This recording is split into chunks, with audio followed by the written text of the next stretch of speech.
Hello and welcome back to For Accelerator. I'm your host Zoo, and we are continuing our series of beginner tutorials, this time with an episode about victory conditions. So I think the most important question, the first question you should ask when learning a game is how do we win? How does the game end? So that's what I want to look at today. I've just started up this game. It's on settler difficulty, and we've got Mansa Musa to start with. I'm not going to talk about Mansa Musa's abilities or anything. I'm not planning on playing this game all the way through, but I wanted to show you victory conditions and what that looks like from the start. So if you open up this little world rankings panel, click that button, this shows you all of the possible victories, or almost all. It doesn't show you the score victory. The score victory is sort of the last ditch way to win the game. Playing on standard speed, as we discussed in the last video on game setup, the game is set by default to end at 500 turns. If you're playing multiplayer online, the default is online speed, which takes half the time, so that would be 250 turns.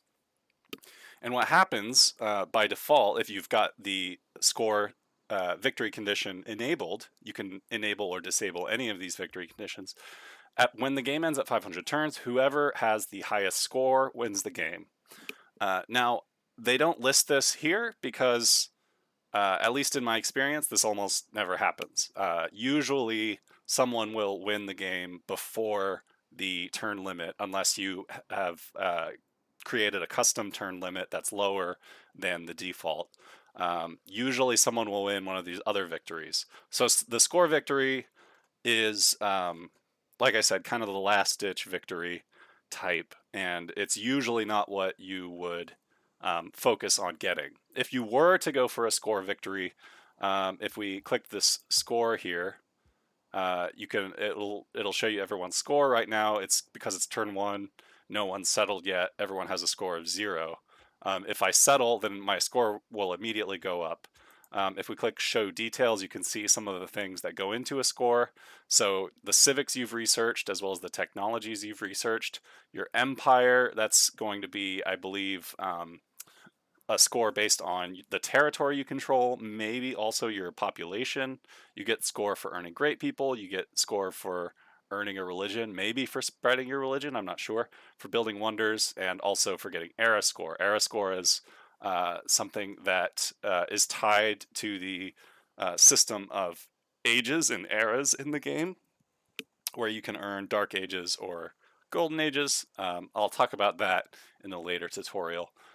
So these are the sorts of things that go into your score.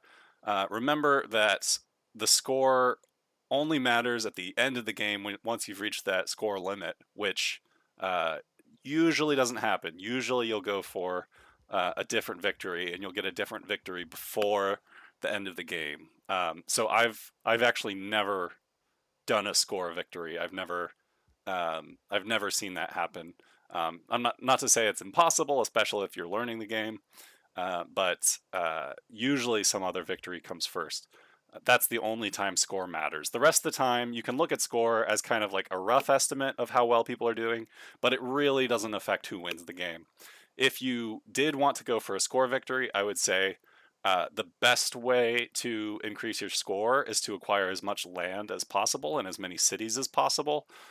So if you really want to maximize your score, the easiest way is probably to go for a domination style game, settle as many cities as possible, conquer as many cities as possible, and if you have the most land, and especially if you're covering almost the whole map, you're probably going to have a high score, and you're probably going to have the highest score out of any of the players.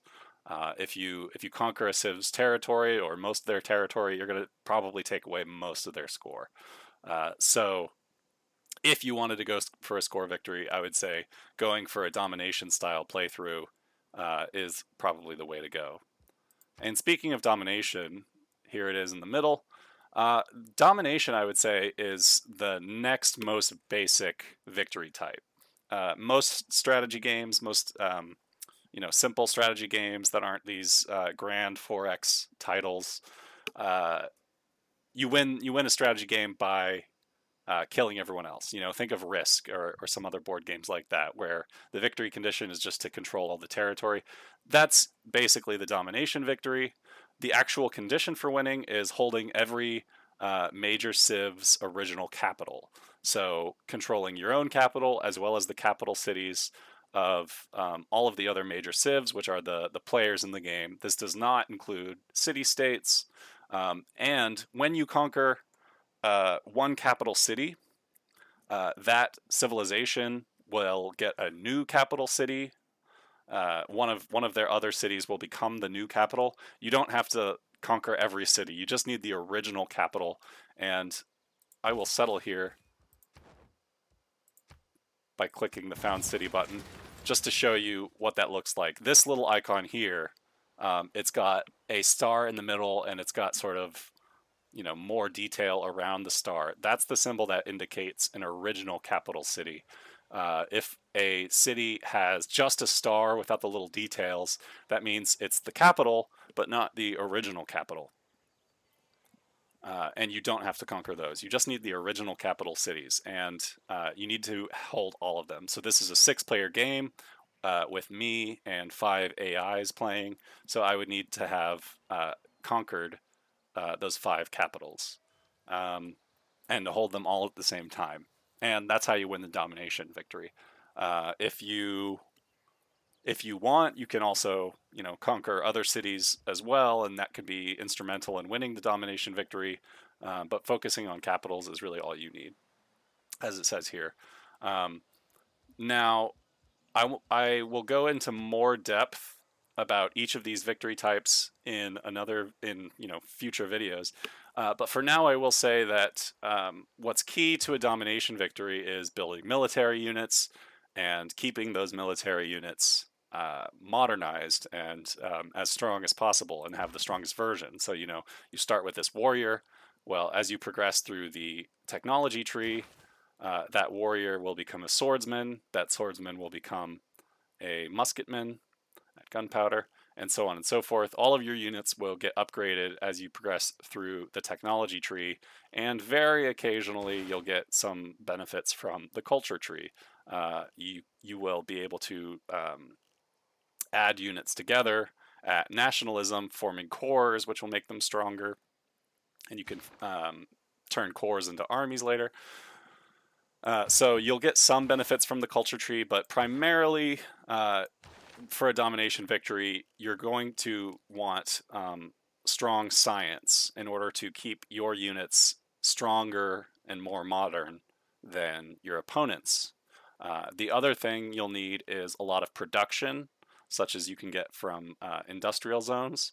In order to create those units, you'll want gold from, for instance, your commercial hub or your harbor districts to fund that military and to upgrade the military, because once you unlock, say, swordsman, your warrior doesn't automatically become a swordsman. You have to pay gold to upgrade your warrior into the swordsman that you've unlocked. So gold will help you win the domination victory as well. Units also have unit maintenance. So the starting warrior and the slinger don't, but starting at archers, it says maintenance 1 gold, and that means if I have 1 archer, I'll be losing 1 gold per turn from my gold up here. You can see the amount of gold I have and my gold income per turn. That would be +7 if I currently had an archer. So again, gold is useful. Finally, certain districts like encampments are good for producing military units. You can build buildings like the barracks and the stable in encampments, which will give some production and housing, great general points, as well as some extra combat experience to your military units, so that they level up faster, and you can promote your units to get some pretty strong abilities when they're experienced. Additionally, building things like the aerodrome, which lets you build planes in the modern era and later, and building harbors to build ships and get some experience boosts to ships, depending on what map type you're playing.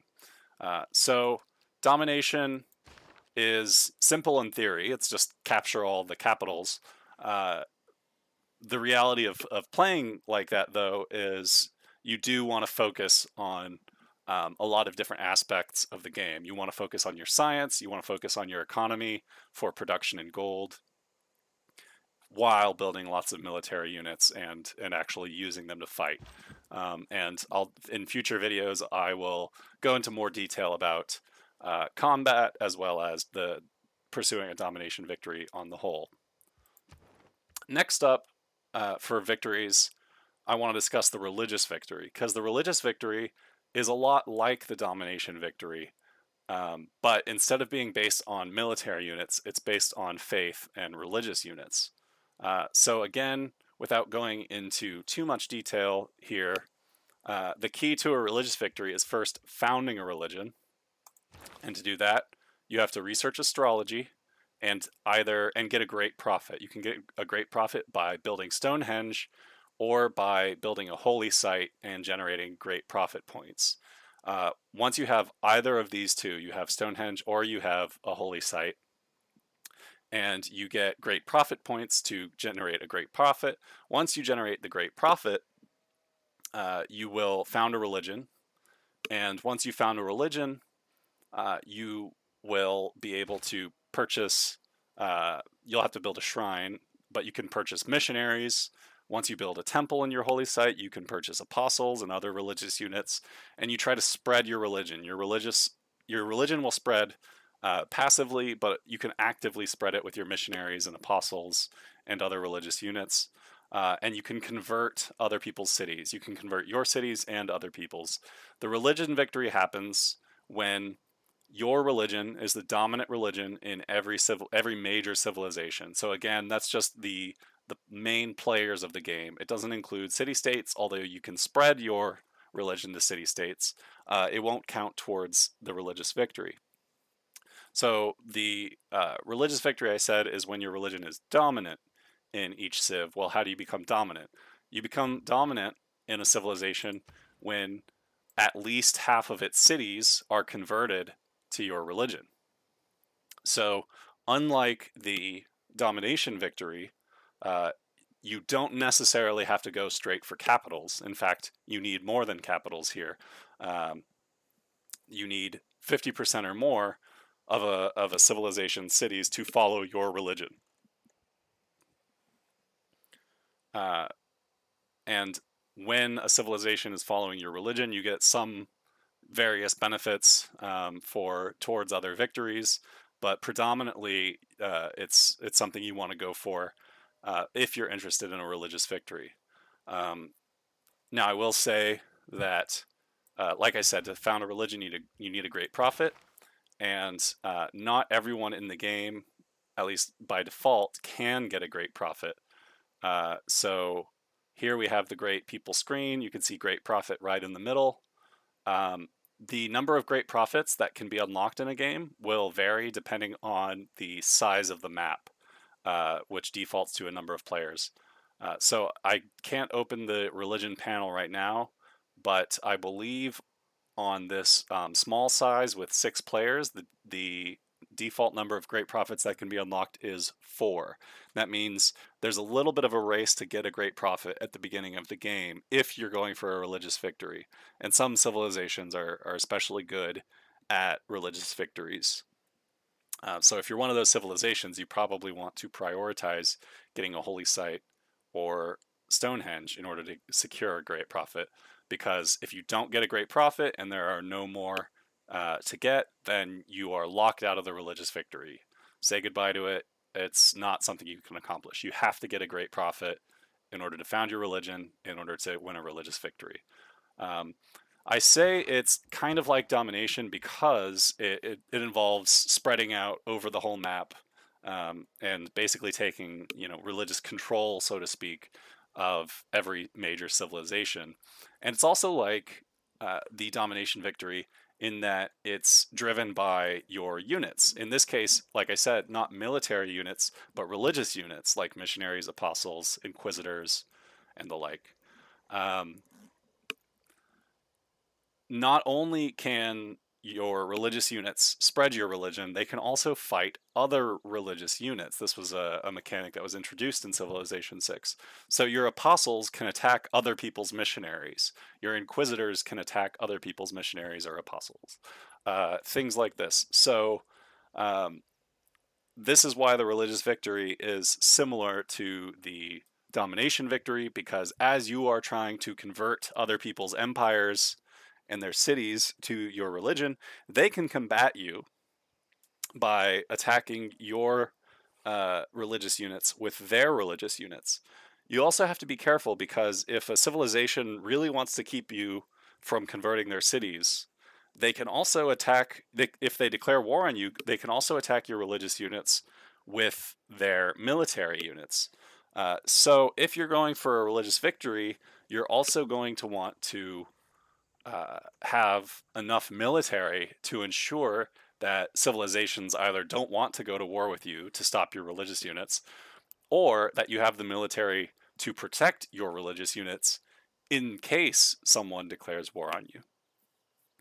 But maybe you're playing online with friends, and maybe your friends don't like playing religion or anything like that, and you can sort of sneak a religious victory if no one's trying to stop you, if people don't pay attention to your religious units, if they don't fight them either with their religious units or their military.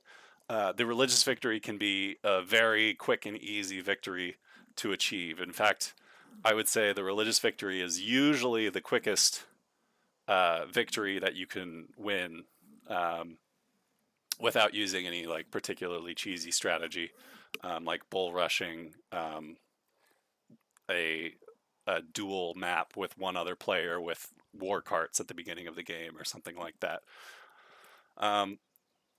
So again, I'll go into much more detail about religion and winning the religious victory in future episodes. You can also look to some previous episodes that I have in other series about how to beat deity. I have some that show religious gameplay, but for now, that's all I want to say about religion. The next victory I want to discuss is the culture victory. And that's because the culture victory bears some affinities with the domination and the religious victory. Namely, when you're going for a culture victory, you are trying to compete against your opponents in terms of culture. Now, paradoxically enough, culture, which you see here is this purple number, this is my culture per turn, and culture unlocks civics in the civics tree. It's kind of like a technology tree, but for cultural things like craftsmanship, military tradition, political philosophy, and cultural things like that, rather than technological scientific things. So culture unlocks civics, but culture does not win the culture victory. Tourism wins the culture victory. And some ways of generating culture are also ways of generating tourism, but there are lots of ways of generating tourism on its own that don't generate any culture. And the way the culture victory basically works is tourism is an offensive number. It's an offensive yield or value that you can acquire throughout the game. And culture is a defensive value for the culture victory. So to win the culture victory, you have to have more tourism altogether than anyone has culture. And it's expressed kind of oddly in terms of like how many tourists you get. But basically, at certain points in the game, you'll generate tourism, and there's certain like bonuses you can get to the tourism you generate. And if you're generating more tourism per turn than other people generate culture per turn, in enough turns, the total tourism you have, which is represented by the number of visiting tourists you have from various civs, will be greater than the total amount of culture people have, which is represented here by the number of domestic tourists they have. And the way the game represents this is, say I've acquired like 6,000 culture over the course of the game. That will be represented as a certain number of tourists. I think I'm not sure. The numbers are complicated. It's something like 1,000 culture is a domestic tourist, or maybe it's like 100 culture as a domestic tourist. But that's what these like tourist icons represent. These represent your total number of like tourism that you've collected from each civ. You get tourists from various civs, but you get them all from all civs usually at the same time. And then the domestic tourists represents the total amount of culture. And so right now, uh, right now everyone has 0 domestic tourists because everyone's collected 0 culture. If I collected more tourism than any one player had culture, I would win. And right now it says I need only one uh, visiting tourist to win. Anyone needs one visiting tourist, 0 out of 1. As the game proceeds, the number that you have to get will increase, and the number that will be the denominator here will be the highest number of domestic tourists that any other player has. So let's say this player, player 1, has 100 tourists. Then I have to have domestic tourists, that is, and that represents the amount of culture they've gotten. If they have 100 domestic tourists, then I need to get 101 visiting tourists, and I can get visiting tourists from lots of different civs. Um, so I need to have more visiting tourists than any one civ has domestic tourists. So this player has 100. Now, if this player has 120, now I have to get 121 visiting tourists. And so how do we generate tourism? Again, without going into too much detail, you can generate tourism by building wonders. They'll just give you passive tourism by creating great works and storing them in theater square buildings like the amphitheater. You can get religious relics. You can create national parks. You can build seaside resorts. We'll go into that in later episodes. But the way this is like the domination and the religious victory is that it's it's not a race. It's an out and out 0-sum competition. In order for you to win the cultural victory, you have to have more offensive tourism than people have culture. Their defensive culture. So someone can stop you from winning the culture victory not by creating a lot of tourism themselves, but just by creating lots of culture themselves. Um, so there's a way for people to directly combat you from winning the culture victory, much like people can directly combat you in the religious or domination victory by fighting your units. That's the way that the culture victory is kind of like a domination or religious victory. Now I want to turn to victories that are not like these 3 victories in being 0-sum. The science victory is in some ways a default victory. In the same way that the score victory is like a default, you get to the end of the game and the player with the highest score wins. Science is not a 0-sum game. Everyone can rush for a science victory at the same time. Science victory is first past the post. So it's just a race. And while there are ways for people to try to slow you down from your science victory, they can attack you and try to destroy your infrastructure, try to take over your civ. But other people's science, as they compete for the science victory, doesn't inhibit your own science. That's the way it's not as competitive or 0-sum. Everyone can race for the science victory, and it's just the first person to complete the objectives. What are those objectives? Well, if we click the science victory panel here, you can see that you need to do several things. You need to launch a satellite. This is unlocked in the technology tree, in the atomic era at the rocketry tech. So with rocketry, you unlock the spaceport. This is the district you need to build for all of the science victory space missions. So you need to unlock rocketry. You need to build a spaceport, and then you can complete the Launch Earth satellite project. That's the first step to winning a science victory. The next step is to land a human on the moon. You unlock the moon landing at the satellites technology in the information era, and you do this launch moon landing project again from a city with a spaceport. The next objective is to establish a Martian colony. This requires a few projects. You have to, actually no, it used to require a few projects, I think. Now it only requires one. So at the nanotechnology technology in the information era, you get the project to launch a Mars colony. This is the third step towards the science victory. It says so in the description.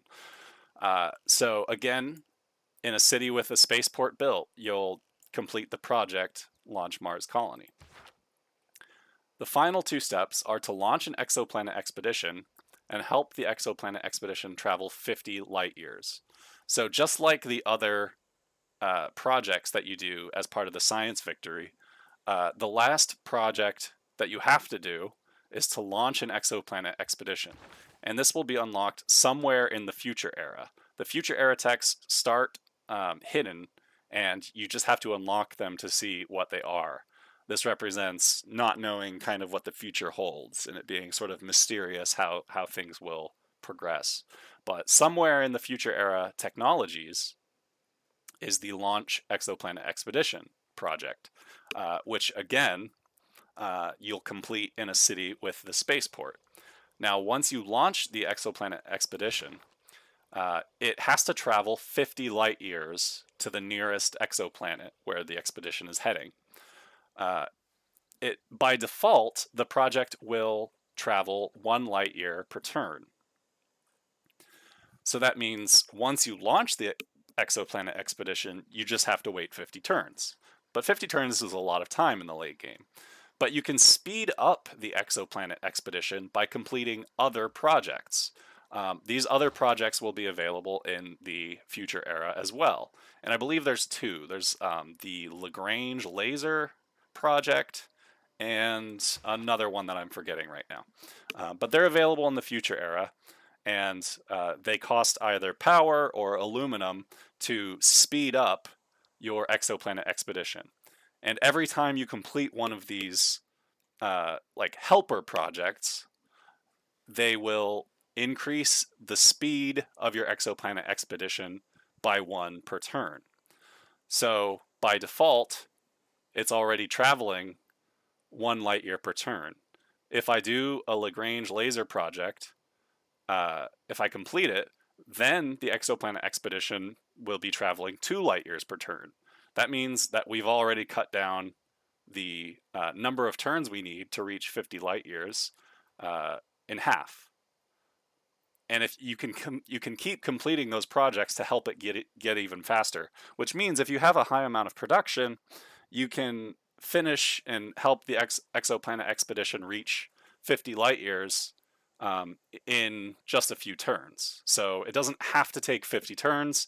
If you do these extra projects, you can get it there in fewer turns. If you do one of those projects, say, 5 times, then however long that took, the exoplanet expedition is now traveling 6 light years per turn and will be done with 50 light years really quickly. And after that 50 turn timer, or however many turns you can get it down to by helping and doing the helper projects for the exoplanet expedition, once you reach that destination, you win. As long as you're the first player to reach it, you win. Like I said, this is a first past the post, so even if you launch your exoplanet expedition before another player, but they launch and then do more of those helper projects than you, they might reach the exoplanet before you do, and then they win. But usually, if you're the first to launch, it's very likely that you're already ahead in science. So, cross your fingers. Hopefully you're going to make it, but do everything you can to speed it up. And the first one to reach the exoplanet wins. And like I said, there are ways that people can sort of indirectly hinder you. They can attack you. They can sabotage your spaceport with spies. But it's not like their science actually directly competes with yours. And that's what makes science a sort of default victory in the way that culture, domination, and religion aren't. Those are zero-sum victories. This is a first past the post victory. The last victory has been added in Gathering Storm. The diplomatic victory was not available in the base game of Civ 6 or Rise and Fall. So if you are only using one of those two, don't look for this option here. But if you're playing Gathering Storm, then you have the option for a diplomatic victory. And this is kind of a weird one. I guess I would put it in the category of first past the post. The way to win a diplomacy victory is to win 20 diplomatic points. So it's the first person to get 20 diplomatic points. So how do you get diplomatic points? The main way is by successfully voting for agendas that pass in the World Congress. The World Congress starts when the game reaches the medieval era, and then all the civs, every 30 turns, depending on your game speed, 30 turns on the standard game speed, there will be an agenda phase where all the major civs get to spend their diplomatic favor. That's this brownish number here. This will show you the total you have and the amount you're getting per turn. You'll spend your diplomatic favor to vote for certain agendas. These agendas do various things that last for 30 turns. When you vote for an agenda, if whatever you voted for succeeds and that's receives the most votes, then you win a diplomatic point. So you can get diplomatic points just by playing smart. If you know that the other players are going to vote for a certain option, even if you don't want that option, you can vote for that option just to get the diplomatic points. And so that's the main way to get diplomatic points, I would say. But there's lots of other ways too. You can build certain wonders. Notably, if we go to the civics tree, the Mahabodhi Temple gives +2 victory points. The Patala Palace gives 1 victory point. And the Statue of Liberty, if I can find it, Statue of Liberty gives 4 diplomatic victory points. So if you're going for a diplomatic victory, I do highly encourage you to go for these wonders, particularly the Statue of Liberty. In addition, some of the agendas that you can vote for over the course of the game are emergencies. And these emergencies take various forms. It can be like someone's been hit by a natural disaster, and now we are giving them relief. We're sending them gold. And another one would be someone's taken over a city or a city-state, and we want to get them out of that city. We want to take it back and liberate that city. And that's the emergency. And then if you vote to pass this emergency, you don't get diplomatic points just for voting to start emergencies because they're not regular agendas. They're their own separate thing. But once an emergency is started, they're basically little competitions. And there are also just competitions in the game, like the World's Fair. Sweden comes with Nobel Prize competitions. So emergencies and competitions are these little games, mini games, that have specified conditions. And if you're participating in an emergency or a competition, by fulfilling its requirements, for instance, sending the most gold to the player that is being aided, or winning a competition, winning the World's Fair by creating the most great people, or whatever the condition is, you will also win diplomatic points that way. Finally, towards the end of the game, one of the agendas that you'll be voting for in the World Congress is simply to either award diplomatic points to a player or to remove diplomatic points from a player. And so if you have a lot of diplomatic favor, you can ensure you win that diplomatic victory by voting to award yourself points. Of course, other savvy players, including AIs, will likely be spending their diplomatic favor to take away points from you. And off the top of my head, I'm not sure how this works anymore. When they first released, or in earlier versions at least, of the diplomacy victory, the vote to award or take away victory points could also count as an agenda that gives diplomatic victory points. And so sometimes if you voted against yourself, you voted to remove points from yourself, but you could get a point for successfully doing that, and that could put you over the edge. I think they might have changed the calculation. I'm not sure about that. I'll try to figure it out before I do an in-depth video. But basically, the key to the diplomatic victory is to get lots of diplomatic favor and to vote certain ways. You can either spend a lot of diplomatic favor and sort of bully your way to diplomatic victory, or you can vote intelligently and try to figure out what other people are going to be voting for, building certain wonders, and then doing well in world competitions and emergencies. Those are the main ways of winning diplomatic favor or diplomatic points. And once you get 20, you win. So this is another first past the post kind of thing. Everyone can be going for diplomatic victory, and it's just the first person to get 20. But it's also kind of a zero-sum thing in a way, because as you are scoring diplomatic victory points and voting to get things your way, people can also vote against you and can vote to remove points from you. So there's a little bit of a diplomatic mechanic where people's diplomacy can pull down your own diplomatic victory and prevent you from your own diplomatic victory.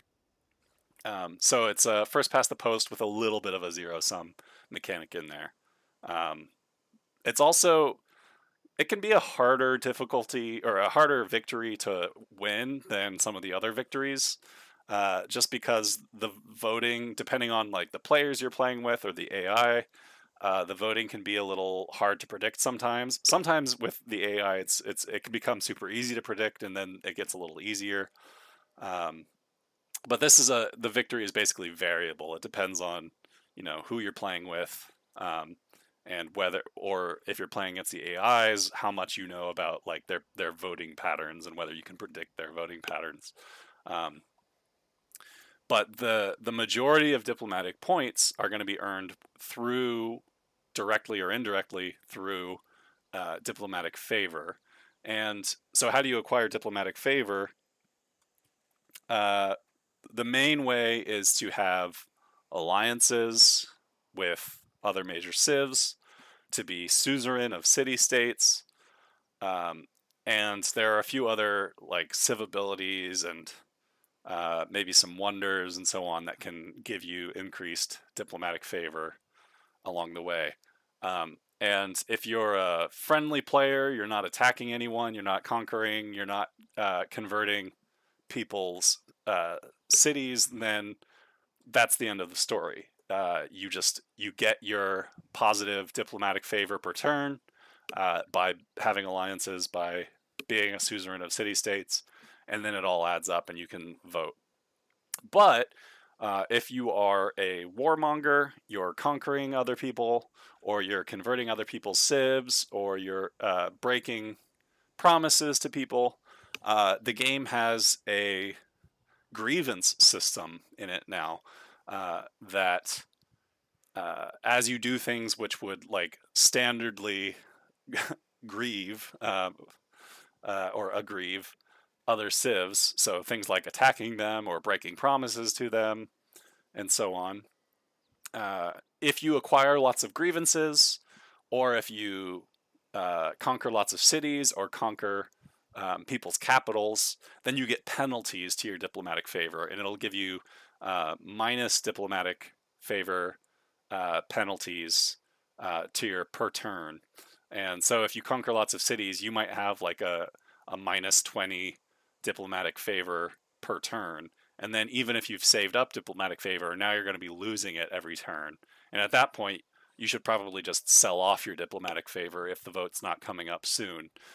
Because the other thing you can do with your diplomatic favor is you can trade it and sell it to other players. So if one player wants diplomatic favor, they're going for the diplomatic victory, they might be willing to purchase your diplomatic favor for gold or resources or anything that they might trade. So that's a brief overview of the diplomacy victory, and with that we have covered all 6, or more usually 5, of the victory types. So these 5 here, and then the score victory. And if you need a refresher about how to win these things, you can always click these panels in the world rankings panel. The score, the science, the culture, domination, religion, or diplomacy. But that's a brief overview of all the victory conditions and a rough guide to how you can win each of them. And I plan to go into further detail and show you how to get these victories in future videos, so please stay tuned. In the meantime, if you liked, please like and subscribe. And most importantly of all, if you have any comments, please leave a comment. If you have any particular questions that you want me to answer, or suggestions for particular videos you'd like to see, please let me know with a comment, and I'd love to respond with a video or another comment of my own. Thank you for watching. Take care. Have fun playing Civ. And I'll see you next time.